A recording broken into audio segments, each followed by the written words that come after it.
Hello दोस्तों, नमस्कार। बात कर लेते हैं आज के दिन भर की सारी बड़ी खबरों की, जहां सबसे पहले दोस्तों आपको बताएंगे अब होगा असली खेला। तालिबानी विदेश मंत्री का भारत आना तय हो गया। दोस्तों संयुक्त राष्ट्र ने आखिरकार दे दी मंजूरी, पाकिस्तान को लगने वाला है तगड़ा झटका। दोस्तों बताएंगे अफगानिस्तान के कार्यवाहक विदेश मंत्री मौलवी आमिर खान मुत्ताकी इस दिन आने वाले हैं भारत। जी हाँ दोस्तों, और इनके भारत आने के बाद क्या क्या कॉन्सिक्वेंस होने वाले हैं, पड़ोसी देशों में तहलका मचने वाला है। बताएंगे इनके भारत आने का क्या मकसद है दोस्तों, और इसके पीछे क्या मतलब हो सकता है, और भारत कैसे इनके दौरे के बाद पड़ोसियों को देगा 440 वोल्ट का झटका, और पहले मंजूरी रद्द करने के बाद आखिरकार अब कैसे मान गया संयुक्त राष्ट्र सुरक्षा परिषद, वो भी आपको जानना बहुत जरूरी है दोस्तों। साथ ही साथ बताएंगे डोनाल्ड ट्रंप के टैरिफ के बीच राष्ट्रपति व्लादिमीर पुतिन ने कह दिया, मैं प्रधानमंत्री मोदी को जानता हूं, भारत के लोग कभी अपमान बर्दाश्त नहीं करेंगे। जी हां, साथ में यूरोप को भी तगड़ी धमकी दे दी। आपको बताएंगे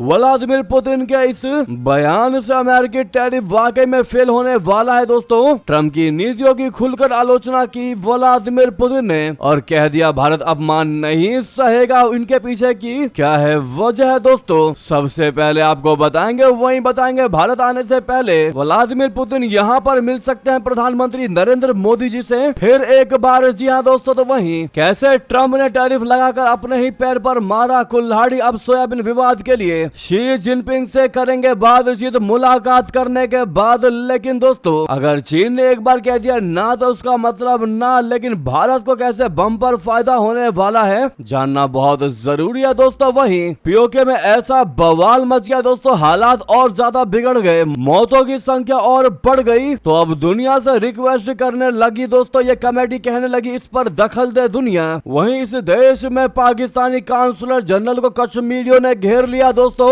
साथ ही जब नहीं संभल पा रहा पीओके तो पाकिस्तान लेने लगा भारत के नाम का सहारा। बागियों को मुनीर ब्रिगेड दे रही धमकी। दोस्तों आज एक से एक बेहतरीन खबर हम आपको बताने वाले हैं, बस आप हमेशा की तरह वीडियो के लास्ट तक बने रहिएगा। और खबरों में आगे बढ़ने से पहले अपने देश भारत के बढ़ती ताकत का, भारत के संप्रभुता अखंडता का और भारत का दुनिया के सामने बढ़ते कद का दिल से समर्थन करते हैं तो इस वीडियो को लाइक करके, चैनल को सब्सक्राइब करके, बेल आइकन दबा के कमेंट में जय हिंद अवश्य कह दीजिएगा। दोस्तों अब बात कर लेते हैं पहली सबसे बड़ी खबर की, जहां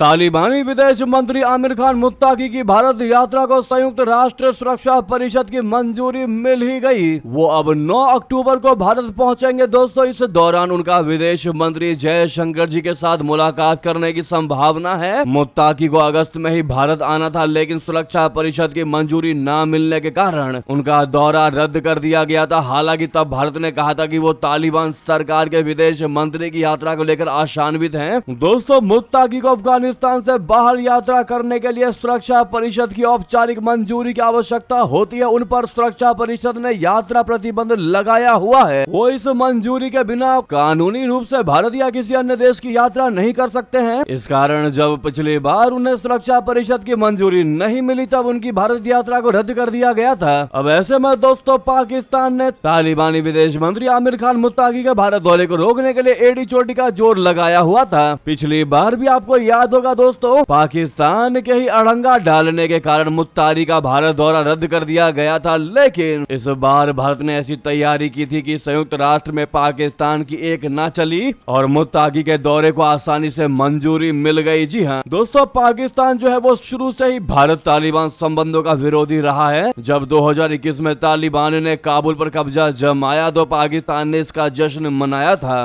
पाकिस्तानी नेताओं और शीर्ष अधिकारियों ने इसे भारत की हार के तौर पर प्रचारित किया। लेकिन दोस्तों गौर करने वाली बात यह है कि समय के साथ भारत तालिबान संबंधों में सुधार हुआ और वो पाकिस्तान का दुश्मन बन बैठा। आज तालिबानी फूटी आंखों से भी पाकिस्तान को देखना नहीं चाहता। उधर पाकिस्तान ने अमेरिका से साठगांठ करके तालिबान को अस्थिर करने की साजिश रची है। ऐसे में तालिबान भारत के साथ संबंधों को मजबूत कर रहा है ताकि अफगान लोगों को सुरक्षित रख सके। दोस्तों एक बार तालिबानी विदेश मंत्री भारत आ जाए उसके बाद आप यूं समझ लीजिए कि पाकिस्तान की बर्बादी का पहला स्टेप कंप्लीट हो जाएगा। जी हाँ, जो पाकिस्तान कह रहा था ना, यानी आसिफ मुनीर जो कह रहा था कि इस बार तो एक तरफ से हमने भारत पर आक्रमण किया, अगली बार बांग्लादेश के बॉर्डर से भी भारत पर अटैक करेंगे, उसका तगड़ा जवाब दोस्तों अपना भारत अच्छे तरीके से देगा पाकिस्तान को। अब ऐसे में इस अफगानी विदेश मंत्री का भारत दौरे का है बस इंतजार, 9 तारीख का है इंतजार। जी हाँ, इस पर आपकी जो भी राय हो दोस्तों, लेकिन आप ये समझ लीजिए कि भारत का संयुक्त राष्ट्र में वाकई में विजय हुआ है दोस्तों इस मामले में, और आखिरकार अफगानी विदेश मंत्री को भारत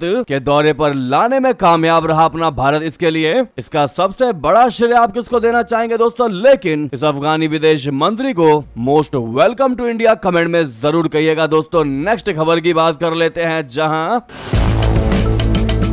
रूस और यूरोप के बीच बढ़ते तनाव के बीच राष्ट्रपति व्लादिमीर पुतिन ने एक बार फिर पश्चिमी देशों को बहुत बड़ी चेतावनी दे दी। उन्होंने साफ साफ कह दिया कि यदि यूरोप ने रूस को उकसाने की कोशिश की तो उसका जवाब तुरंत और बेहद घातक होगा। साथ ही उन्होंने रशिया यूक्रेन जंग खत्म कराने की कोशिश करने के लिए भारत की जमकर तारीफ की। प्रधानमंत्री मोदी जी की तारीफ करते हुए पुतिन ने कहा कि मैं प्रधानमंत्री मोदी जी को बहुत अच्छे से जानता हूँ, भारत के लोग अपमान बर्दाश्त नहीं करेंगे। रूस, भारत और चीन जैसे देशों का आभारी हैं जिन्होंने ब्रिक्स की स्थापना की। ये ऐसे देश हैं जो किसी का पक्ष लेने से इनकार करते हैं और वास्तव में एक न्यायपूर्ण विश्व बनाने की आकांक्षा रखते हैं। दक्षिण रशिया में आयोजित एक समारोह में पुतिन ने कहा कि हम यूरोप के बढ़ते सैन्यीकरण पर बारीकी से नजर रख रहे हैं। रशिया की ओर से जवाबी कदम उठाने में वक्त नहीं लगेगा और ये प्रतिक्रिया बहुत गंभीर होगा। पुतिन ने साफ साफ कह दिया कि रूस कमजोरी या अनिर्णय का परिचय कभी नहीं देगा। हालांकि उन्होंने ये भी जोड़ दिया कि रशिया का नाटो गठबंधन पर हमला करने का कोई इरादा नहीं है। उन्होंने तंज कसते हुए कहा, अगर किसी को भी अभी भी हमारे साथ सैन्य प्रतियोगिता करने का मन है तो उन्हें कोशिश कर लेने दें। रशिया ने सदियों से यह साबित किया है कि उकसावे का जवाब तुरंत और सख्ती से दिया जाता है। उन्होंने दोस्तों भारत की तारीफ करते हुए कहा कि विश्व राजनीति में भारत का संतुलित दृष्टिकोण काबिले तारीफ है।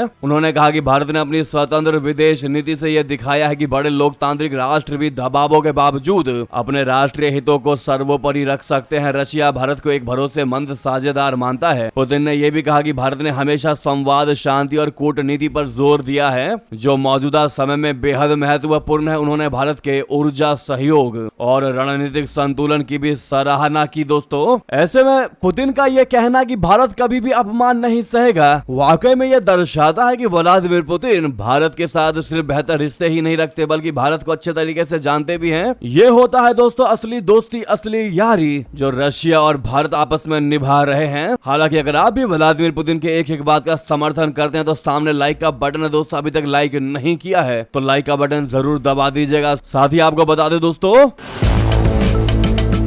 व्लादिमीर पुतिन G20 मीटिंग के लिए ना तो भारत आए ना ही ब्राजील गए, लेकिन अब इस देश में G20 सम्मेलन में होंगे शामिल। क्रेमलिन ने कर दी पुष्टि। जी हां, रूसी राष्ट्रपति व्लादिमीर पुतिन दक्षिण अफ्रीका में आयोजित G20 शिखर सम्मेलन में भाग लेंगे। क्रेमलिन के प्रवक्ता दिमित्री पेस्कोव ने गुरुवार को इसकी पुष्टि की है। इस बार G20 की अध्यक्षता दक्षिण अफ्रीका के पास है। क्रेमलिन के प्रवक्ता पेस्कोव ने संवाददाताओं से कहा कि किसी न किसी तरह व्लादिमीर पुतिन G20 में भाग लेंगे। किसी भी स्थिति में रूस की भागीदारी उचित स्तर पर और यथासंभव सक्रिय होगी। हम G20 के कार्यों के सभी पहलुओं में सक्रिय रूप से शामिल हैं। दोस्तों आपको बता दें 2023 में G20 शिखर सम्मेलन का आयोजन भारत में किया गया था जिसमें व्लादिमीर पुतिन ने हिस्सा नहीं लिया था। उनकी जगह पर विदेश मंत्री सर्गेई लावरोव ने रशिया का प्रतिनिधित्व किया था। 2024 में ब्राजील में आयोजित G20 शिखर सम्मेलन में भी पुतिन शामिल नहीं हुए थे। ऐसे में दक्षिण अफ्रीका में 21-22 नवंबर को G20 राष्ट्र अध्यक्षों की बैठक में व्लादिमीर पुतिन के हिस्सा लेने पर सवाल खड़े हो रहे हैं। जी हां, वहीं दोस्तों अगली बड़ी खबर की बात कर लेते हैं, जहां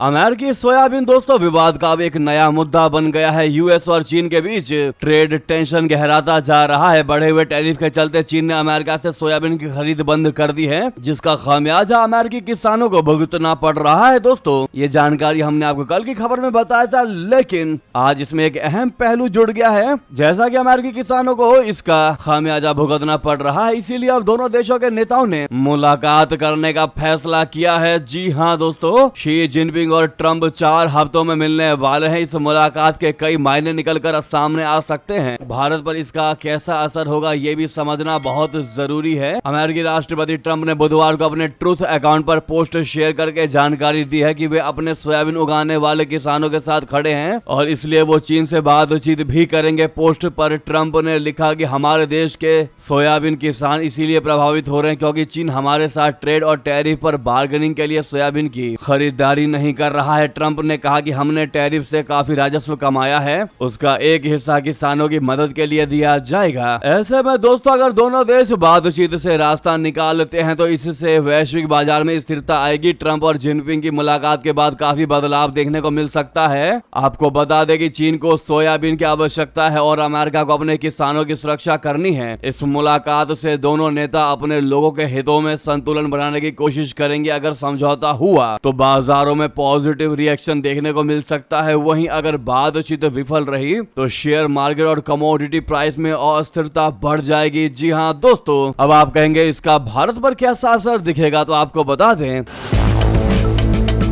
भारत पर इसका सीधा असर तब देखने को मिल सकता है जब चीन अमेरिका से सोयाबीन की खरीदारी नहीं करेगा। चीन को सोयाबीन की आवश्यकता है, उसे वैकल्पिक सप्लायर की आवश्यकता होगी जिसमें भारत भी एक विकल्प है। अमेरिका और चीन में ट्रेड वॉर बढ़ता है तो कई अमेरिकी कंपनियां चीन से बाहर सप्लाई बेस ढूंढेंगी, इसलिए अमेरिका के लिए भारत भी एक सहारा बन सकता है। अगर भारत में मैन्युफैक्चरिंग इंडस्ट्रीज बैठी तो इससे नौकरी और निवेश बढ़ सकते हैं। अगर ट्रंप और जिनपिंग की मुलाकात में समझौता तय हो जाता है तो चीन फिर से अमेरिका से सोयाबीन और दूसरे उत्पाद खरीदना शुरू कर देगा। इससे भारत को होने वाला फायदा सीमित हो जाएगा। वहीं भारत की सप्लाई चेन अभी ब्राजील या अमेरिका जितनी मजबूत नहीं है, इसीलिए बड़े स्तर पर तुरंत फायदा मिलना कठिन है। तो ये पूरा सिनेरियो है दोस्तों सोयाबीन विवाद को लेकर जो हमने आपको अभी बताया, लेकिन हम चाहते हैं कि इसमें भारत का फायदा हो और चीन कह दे कि हम तुमसे नहीं खरीदेंगे सोयाबीन, जिससे कि ट्रंप फिर भारत के सामने घुटने टेक करके कह दे कि भैया भारत अब आप ही एक विकल्प बचे हो, हमसे सोयाबीन खरीद लो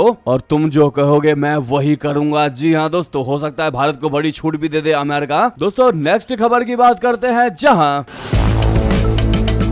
वहीं आपको बता दें कैसे अपने भारत ने ट्रंप की दुखती रग पर रख दिया हाथ। भारत ने रूसी तेल से निर्भरता हटाने के लिए अमेरिका के सामने एक नया प्रस्ताव पेश किया है। इस प्रस्ताव में रशिया के बजाय ईरान और वेनेजुएला से कच्चा तेल खरीदने का विकल्प दिया गया है। हालांकि माना यह जा रहा है कि अमेरिका इस प्रस्ताव को मंजूरी नहीं देगा क्योंकि ईरान और वेनेजुएला से उसकी पुरानी दुश्मनी है। बता दें अमेरिका ने ईरान और वेनेजुएला दोनों देशों पर कई कड़े प्रतिबंध लगाए हुए हैं। ये दोनों देश कच्चे तेल उत्पादन के चैंपियन है। वेनेजुएला में दुनिया का सबसे अधिक कच्चा तेल मौजूद है। वहीं ईरान भी दुनिया में कच्चे तेल का प्रमुख उत्पादक देश है, लेकिन अमेरिकी प्रतिबंधों की वजह से दोनों देशों का तेल निर्यात ठप पड़ा हुआ है। ऐसे में भारत का इन दोनों देशों से तेल आयात करने का ऑफर अमेरिका स्वीकार नहीं करने वाला है। अगर अमेरिका इसकी मंजूरी नहीं देता है तो भारत के पास रूसी तेल का कोई विकल्प नहीं बचेगा। ऐसे में ट्रंप का भारत को रशिया से दूर करने का प्लान फेल हो सकता है दोस्तों, क्योंकि फरवरी 2022 में यूक्रेन पर रूसी आक्रमण के बाद से भारत ने पश्चिमी और अन्य देशों में प्रतिबंधित रियायती रूसी तेल की खरीद में उल्लेखनीय वृद्धि की है। पिछले कुछ वर्षों में भारत ने 140 अरब अमेरिकी डॉलर का रूसी तेल खरीदा है दोस्तों। इससे भारत रूसी कच्चे तेल का चीन के बाद दूसरा सबसे बड़ा खरीदार बन गया है। यानी कि दोस्तों भारत ने क्लियर ऑफर दे दिया अमेरिका को कि अगर तुम चाहते हो कि हम रशिया के साथ तेल खरीद को कम कर दे तो तुम या फिर हमको ईरान या वेनेजुएला के साथ तेल खरीद की मंजूरी दो। अब देखना ये होगा दोस्तों अमेरिका के लिए सबसे इम्पोर्टेंट क्या चीज है और क्या वो भारत को मंजूरी देता है या नहीं देता,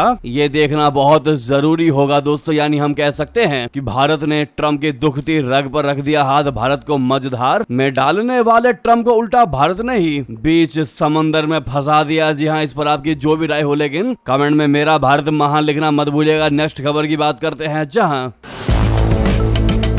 इस्लामाबाद से ब्रिटेन तक पहुंची पीओके की बगावत। बर्मिंघम में पाकिस्तानी कौंसलर जनरल को कश्मीरियों ने घेर लिया दोस्तों। पाकिस्तान अधिकृत कश्मीर की बगावत अब पीओके से होते हुए इस्लामाबाद से ब्रिटेन तक पहुंच गई। बृहस्पतिवार को ब्रिटेन में वहां के बर्मिंघम में पीओजे के कश्मीरियों ने पाकिस्तानी कौंसलर जनरल को घेर लिया। सोशल मीडिया पर वायरल हो रहे वीडियो में देखा जा सकता है कि बर्मिंघम में ब्रिटिश कश्मीरी और पाकिस्तानी कौंसुल जनरल के बीच तनावपूर्ण झड़प हो गई। इस दौरान दौरान ब्रिटिश कश्मीरियों ने पाकिस्तानी अधिकारियों पर पीओजेके में जारी हिंसा के बीच संवाद से बचने का आरोप लगाया। ब्रिटिश कश्मीरियों को देखने के बाद पाकिस्तान का कौंसलर जनरल भाग निकला। वीडियो में कथित तौर पर कौंसलर जनरल को पीछे के दरवाजे से निकलते और अपनी गाड़ी में तेजी से बैठते हुए दिखाया गया है, जबकि प्रदर्शनकारी उनसे पीओजेके में हाल ही में हुई नागरिकों की मौत और घायलों को लेकर जवाब मांगते दिखाई दे रहे हैं। ब्रिटिश कश्मीरी प्रवासी समुदाय से जुड़े प्रदर्शनकारियों को गुस्से और विश्वासघात की भावना जाहिर करते हुए सुना जा सकता है। वे पाकिस्तानी अधिकारियों पर जवाबदेही से बचने का आरोप लगा रहे हैं। दोस्तों इतना ही नहीं, अगर अभी की बात करें तो पीओके में फायरिंग के बाद अब इस्लामाबाद में पत्रकारों पर भी टूट गया कहर। प्रेस क्लब में बहुत बड़ी तोड़फोड़। पाकिस्तान सरकार ने इस गुस्से को दबाने के लिए पत्रकारों और सामाजिक कार्यकर्ताओं पर भी हमला बोल दिया। दोस्तों इस्लामाबाद प्रेस क्लब में उस समय भयावह दृश्य देखने को मिला जब पाकिस्तान पुलिस ने न सिर्फ पत्रकारों को कवरेज करने से रोका बल्कि प्रेस क्लब के अंदर घुसने पर उन पर लाठी चार्ज कर दिया। इस दौरान पीओके से आए कई नागरिक कार्यकर्ता भी घायल हो गए। सोशल मीडिया पर सामने आई तस्वीरों और वीडियो में पुलिस को प्रेस क्लब के अंदर तोड़फोड़ और पत्रकारों पर हमला करते देखा जा सकता है।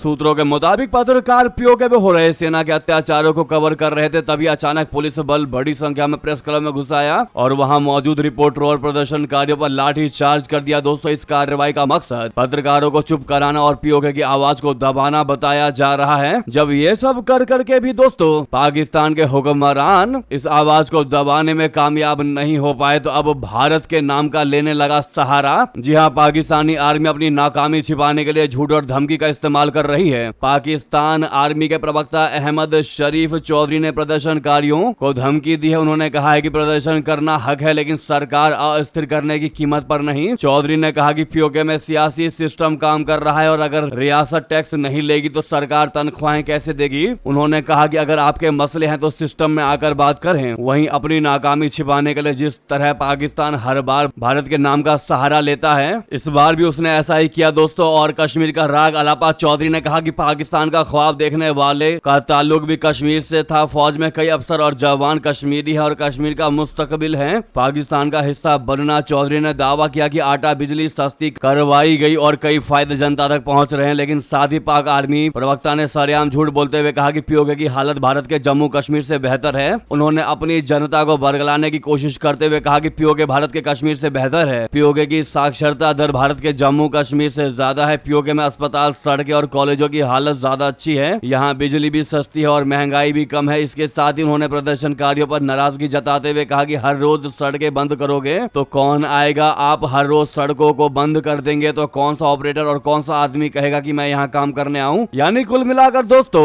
वहाँ पर बढ़ती महंगाई और सेना के अत्याचार के खिलाफ सड़कों पर उतरे लोगों के बाद जिस प्रकार से पीओके में भारी उबाल है और पीओके की ऐसी हालत एक पाकिस्तानी सरकार और मुनीर की फौज की नींद उड़ चुकी है, तो अब वो दोस्तों भारत के नाम का सहारा ले रहा है। जी हाँ, इस पर आपकी जो भी राय है दोस्तों बताना बिल्कुल भी मत भूलिएगा। जरूर कमेंट कीजिएगा और तगड़ा जवाब दीजिएगा जो कश्मीर को लेकर इन्होंने पाकिस्तानियों ने गेम खेलने की कोशिश की है। दोस्तों इतना ही नहीं, यहाँ तक कि अवामी एक्शन कमेटी ने भी दुनिया से अपील कर दी है कि इसमें दखल दे दुनिया, इस मुद्दे को शांत करवाए। जी हाँ, जम्मू कश्मीर जॉइंट अवामी एक्शन कमेटी यानी कि JK जाक ने पाकिस्तान अधिकृत कश्मीर में बिगड़ते हालात को लेकर अंतर्राष्ट्रीय समुदाय से तत्काल ध्यान देने की अपील की है। दोस्तों अगली खबर की बात कर लेते हैं जहां पर